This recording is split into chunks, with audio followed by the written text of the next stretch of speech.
కల్పించాలి అని చెప్పి ఆనాడు నిజాం పాలకులు కులీ కుతుబ్ షాహీ పాలకులు ఈ నగరాన్ని ప్రారంభించారు.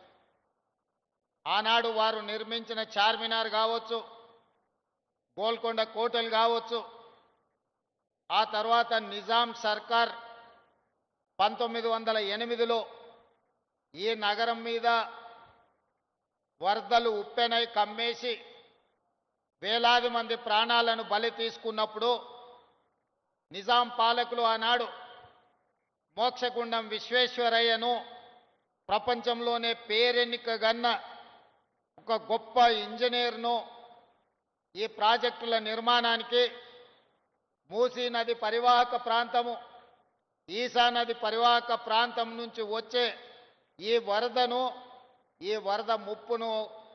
ముప్పు నుంచి ప్రజల్ని కాపాడడానికి 1908లో దాదాపుగా 115 సంవత్సరాల క్రితం ఈ నగరం యొక్క ప్రమాదాన్ని నివారించాలి అని చెప్పి ఆనాడు నిజాం పాలకులు నిర్ణయం తీసుకున్నారు. వారు ప్రపంచంలోనే పేరెన్నికగన్న గొప్ప ఇంజనీర్. వారి యొక్క దూరదృష్టితోని ఈ ప్రాంతంలో వికారాబాద్ అడవుల్లో పుట్టిన మూసీ నది నుంచి వచ్చే వరదను నియంత్రించడం ద్వారా ఉస్మాన్ సాగర్, హిమాయత్ సాగర్ ప్రాజెక్టులను నిర్మించి వరదల్ని నియంత్రించడమే కాదు, ఈ నగరానికి తాగునీరును అందించే పెద్ద కార్యక్రమాన్ని ఆనాడు తీసుకున్నారు. 1920-22లో ఈ ప్రాజెక్టులను పూర్తి చేస్తే 100 సంవత్సరాల పైగా ఈ నగరానికి వస్తున్న వివిధ జిల్లాల ప్రజల్ని, వివిధ రాష్ట్రాల ప్రజలను, వివిధ దేశాల నుంచి వచ్చే ప్రజలకు ఈరోజు తాగునీరు అందుతున్నది అనంటే ఆనాడు నిజాం సర్కారు దూరదృష్టితో ఆలోచన చేసి ఉస్మాన్ సాగర్, హిమాయత్ సాగర్ ప్రాజెక్టులను కట్టడం ద్వారా ఈరోజు మనకు తాగునీటి సమస్య తీరింది. కానీ ప్రతి సంవత్సరం దాదాపుగా 3% ప్రజలు హైదరాబాద్ నగరానికి వలస వస్తున్నారు. ఈ ప్రాంతంలో ఉద్యోగాల కోసం, ఉపాధి కోసం, ఈ నగర అభివృద్ధిలో భాగస్వాములై ఈనాడు 1.5 కోటి జనాభాకు దాదాపుగా మనం పెరుగుతున్నాం. 1 కోటి పైన జనాభా ఉన్న ఈ ప్రాంతానికి ఆనాడు కాంగ్రెస్ పార్టీ అధికారంలో ఉన్నప్పుడు మొట్టమొదట మంజిరా నది నుంచి 1965లో ఈ నగరానికి ఉస్మాన్ సాగర్, హిమాయత్ సాగరే కాదు ఇంకా నీళ్లు కావాలి అని మంజిరా నది మీద నుంచి మన నగరానికి తాగునీళ్ళని తీసుకొచ్చారు. ఇవి కూడా సరిపోలేదు. మీకందరికీ తెలుసు, ఆనాడు పెద్దలు పి జనార్దన్ రెడ్డి గారు ప్రతిపక్ష నాయకుడు ఉన్నప్పుడు ఎండాకాలం వచ్చిందంటే సచివాలయం ముందల కుండల ప్రదర్శన ఉండేది. నగరంలో ముఖ్యంగా బస్తీలలో తాగునీటి సమస్యను పరిష్కరించడానికి 4 రోజులకు, 5 రోజులకు, వారానికి ఒక్కసారి ఆనాడు తాగడానికి నీళ్లు వచ్చేవి.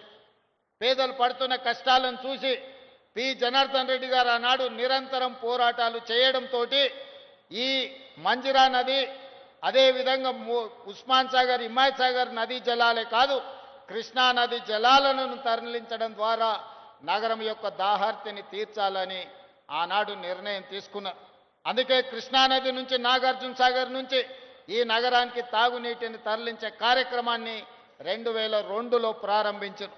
ఆ తర్వాత ఫేజ్ 1, ఫేజ్ 2, ఫేజ్ 3 3 పథకాలను ఆనాడు Congress party doctor YS Rajasekhara Reddy గారు ముఖ్యమంత్రిగా ఉన్నప్పుడు కొనసాగించడం జరిగింది.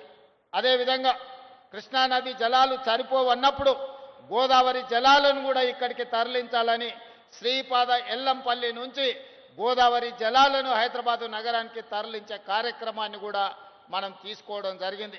ముఖ్యంగా రాజశేఖర రెడ్డి గారు ముఖ్యమంత్రిగా ఉన్నప్పుడు, శ్రీధర్ బాబు గారు మంత్రిగా ఉన్నప్పుడు శ్రీపాద ఎల్లంపల్లి నుంచి గోదావరి జలాలను తరలించే కార్యక్రమాన్ని ప్రారంభించుకుంటే అవి 2016 సంవత్సరంలో నగరానికి వచ్చినాయి. ఆనాడు ఉన్న తెలంగాణ రాష్ట్రంలో మున్సిపల్గా మంత్రిగా ఉన్నాయన ఒక ఆయన కాంగ్రెస్ పార్టీ చేసిన పనులకు షామీర్పేట దగ్గర పోయి గోదావరి జలాలు నెత్తి మీద జల్లుకొని ఫోటోలు దిగి ప్రజల్ని మభ్యపెట్టే ప్రయత్నం చేసిండు. నువ్వు నెత్తి మీద గోదావరి జలాలు చల్లుకున్నంత మాత్రాన నువ్వు చేసిన పాపాలు ఎక్కడికి పోవు అని చెప్పి ఆనాటి మంత్రికి నేను చెప్పదలుచుకున్నా. ఈనాడు చరిత్రను చూడండి. నిజాం సర్కార్ తర్వాత ఈ నగరానికి తాగునీటి సమస్యను తీర్చాలన్న ఆలోచన కాంగ్రెస్ పార్టీ అధికారంలో ఉన్నప్పుడే జరిగింది. అది 1965 కావచ్చు, 1991, 93 కావచ్చు, 2002, 2005, 2008 కావచ్చు, వివిధ సందర్భాలలో అటు మంజరా నది జలాలు, మూసీ నది జలాలు, ఈసీ నది జలాలు, గోదావరి జలాలు, కృష్ణా జలాలు, ఇలా హైదరాబాదు నగరానికి తాగునీటి జలాలను తరలించింది కాంగ్రెస్ పార్టీ అధికారంలో ఉన్నప్పుడే. ఒక్కసారి మాత్రం తెలుగుదేశం పార్టీ అధికారంలో ఉన్నప్పుడు 2002లో పనులు ప్రారంభించారు. మళ్ళీ తెలంగాణ రాష్ట్రం వచ్చిన 10 సంవత్సరాలలో ఇటు గోదావరి నుంచి కానీ అటు కృష్ణానది నుంచి కానీ ఒక్క చుక్క నీళ్లు తరలించాలన్న ఆలోచన 10 సంవత్సరాల ఆనాటి పాలకులు చెయ్యలేదు. మళ్ళీ ఈనాడు తిరిగి కాంగ్రెస్లకు అధికారంలోకి వచ్చిన తర్వాతనే మళ్ళీ గోదావరి జలాలను తరలించాలి.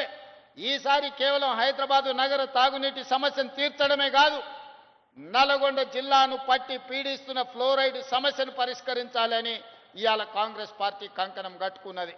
ఇవాళ నల్గొండ జిల్లాలో మూసీ నది కాలుష్యం అటు ఇబ్రహీంపట్నం కావచ్చు, లేకపోతే భువనగిరి, అదేవిధంగా మునుగోడు నియోజకవర్గాలు ఆ కిందికి కృష్ణానది వరకు ఈరోజు 350 కిలోమీటర్లు వికారాబాదు మచ్కుందు దగ్గర మొదలై కృష్ణానదిలో కలిసే మూసీ నది నీళ్లు ఈరోజు కాలుష్యానికి మారుపేరుగా మారినాయి. ఈరోజు విషం అయిపోయింది. మూసీ నదిలో ప్రవహించే నీళ్లు ఈరోజు ఎల్బీ నగరు, ఇబ్రహీంపట్నము, అదేవిధంగా భువనగిరి, ఆలేరు, ఇతర ప్రాంతాలలో ఆ నీళ్లు తాగితే అవి విషమై పశువుల ప్రాణాలు తీసుకోవడమే కాదు, మనుషుల ప్రాణాలు కూడా పోతున్నాయి. ఇలా కొత్తగా ఆడపిల్లలకు పెళ్ళైతే పుట్టబోయే బిడ్డలు కూడా అంగవైకల్యంతో పుట్టే పరిస్థితి ఉన్నది. ఇవాళ ఆడబిడ్డలకు పురిటి సమస్యలు వచ్చినాయి. అందుకే నల్గొండ జిల్లాలో తిరిగినప్పుడు, నల్గొండ జిల్లా ప్రజలతో నేను మమేకమై కలిసి నడిచినప్పుడు ఆ ప్రాంత శాసనసభ్యులు అనిల్ కుమార్ ఇక్కడనే ఉన్నాడు, భువనగిరి ఎమ్మెల్యే, వాళ్ళందరూ అన్న మూసీ నది హైదరాబాదు నగరానికి తాగునీరుని ఇవ్వడం కాదు, ఈరోజు మా నల్గొండ జిల్లాకు విషాన్ని ఇస్తుంది, దీని ప్రక్షాళన చెయ్యాలి, మీరు ఏ విధంగా ఈ మూసీ నదిని పునరుజ్జీవింపజేయాలి అని నల్గొండ జిల్లా ప్రజలు అడిగిన. ఆనాడే మాట ఇచ్చిన, తప్పకుండా మూసీ నదిని ప్రక్షాళన చేస్తాం, మూసీ నదిని పునరుజ్జీవింపజేస్తాం, హైదరాబాదు నగరాన్ని ఒక సుందరమైన నగరంగా తీర్చిదిద్దడమే కాదు, ఎక్కడ నీళ్లుంటాయో అక్కడ నాగరికత ఉంటుంది, ఎక్కడ నీటి ప్రవాహం ఉంటుందో అక్కడ అభివృద్ధి ఉంటుంది, ఎక్కడ నీటి లభ్యత ఉంటుందో అక్కడ నగరాలు మహానగరాలుగా మారుతాయి. అందుకే ఇవాళ ఎవరు అడ్డం పడ్డా, ఎవరు ఎన్ని అడ్డంకులు సృష్టించినా వాటన్నిటిని ఒకటొకటిగా అధిగమించుకుంటూ సమస్యలు సృష్టించినప్పుడు సమన్వయంతో ముందుకు వెళ్తున్నాం.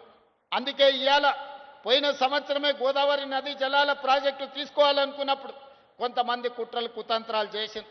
వాటి అన్నిటిని అధిగమించి ఇవాళ 7,360 కోట్ల రూపాయలతోని 20 టీఎంసీల నీళ్లను ఇవాళ గోదావరి జలాలను ఇవాళ ఉస్మాన్ సాగర్, హిమాయత్ సాగర్కి నీళ్లు తీసుకొస్తున్నాం. దాదాపుగా ఇందులో 15-16 టీఎంసీలు హైదరాబాదు నగరానికి తాగునీరు అందించే కార్యక్రమం తీసుకుంటాం. మధ్యలో వచ్చిన చెరువులు నింపుకుంటూ వస్తాం.